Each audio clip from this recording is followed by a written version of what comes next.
When they came to Washington and protested, all of you called it an insurrection. And then when Joe Biden was inaugurated and this entire Capitol complex was surrounded with 30,000 National Guard troops, none of you stood there and called that an insurrection. Oh, no. There isn't a clearer example of the cluelessness that flows through Marjorie Taylor Greene's brain. At her next press conference, apparently she plans to complain about the new security detail at the bank that was robbed. Is it ignorance, though, or fealty to the biggest criminal that she knows? Democrats and dishonest people in the media every single day accuse President Trump of waging an insurrection and accuse many of us of waging an insurrection, and you're doing nothing but lying and selling the lies of the Democrats, all for campaigns and elections. Shame on every single person that has done that. Shame on you.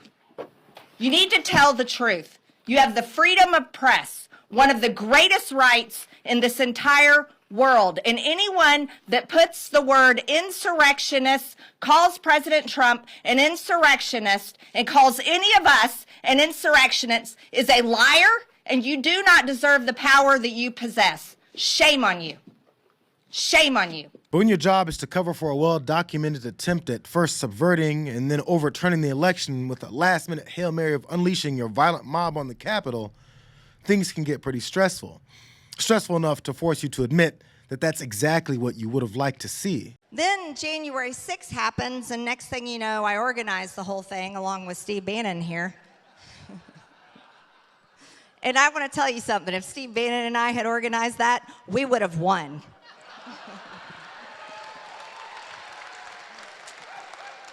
Not to mention, it would have been armed.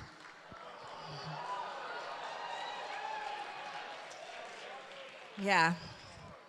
See, that's the whole joke, isn't it? They say that whole thing was planned, and I'm like, are you kidding me? A bunch of conservatives, Second Amendment supporters went in the Capitol without guns, and they think that we organized that? I don't think so. So what exactly would have made the attack on the Capitol a win in the anti-American brain of Marjorie Taylor Greene? Did they lose because the United States Capitol wasn't completely taken by their mob? But none of it really matters because she thinks her president has immunity to break whatever law that he wants. Or he used to. The federal appeals court in Washington, D.C., a panel has just issued the ruling on whether Donald Trump can be immune from the actions, from being prosecuted for the actions he took on January 6th. The D.C. appeals court has ruled that former President Trump does not enjoy presidential immunity that would shield him from the federal election subversion case. But it was pretty clear during the oral arguments in early January, the judges appeared unlikely to agree with Trump's lawyers that he should be shielded by presidential immunity because some of the things he allegedly did occurred while he was still president. His lawyers face really tough questions about whether there were any limitations on their theory of executive power. But John, I want to read you one quote from this decision. They said, quote, this is a 3-judge panel, so this is an appeals court. They said, quote, for the purpose of this criminal case, former President Trump has become Citizen Trump, with all of the defenses of any other criminal defendant. Marjorie's latest bout of anger is beginning to make more sense, as Trump has lost yet another ruling that he hoped would literally allow him to be above the law.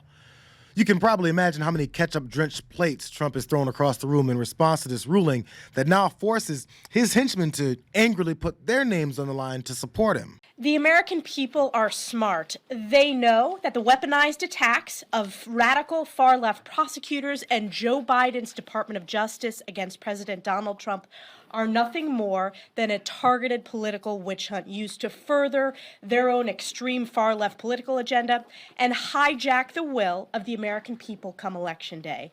As President Donald Trump continues to dominate in the polls, extreme Democrats will stop at nothing in attempt to prevent President Donald Trump from returning to the White House, and the Democrats are shredding the Constitution in the process. Joe Biden claims that democracy is on the ballot. Yet the American people know that it is Joe Biden and Democrats who are openly attacking democracy. I am honored to stand as an original co-sponsor on Congressman Gates' resolution that President Donald Trump did not engage in insurrectional rebellion against the United States. That is a fact. If you have to join a resolution that denies all of the public facts that your president engaged in an attack on the country that your party daydreams about winning, that might not be the flex that you think it is. But the excuses and the defense got even worse. They're in the Capitol, and you know what's ironic? Not one of them was armed. I come from Missouri where a lot of people are armed. Not one of the people up here was armed, and I don't know how you're going to take over the Capitol if you're not armed. So first and foremost, it's ridiculous to say that someone with face paint and bison horns is here to take over the Capitol, okay? In Missouri, when I was in the Missouri Capitol, we had protesters come in all the time. We would call what happened on that day a Wednesday in the Missouri Capitol.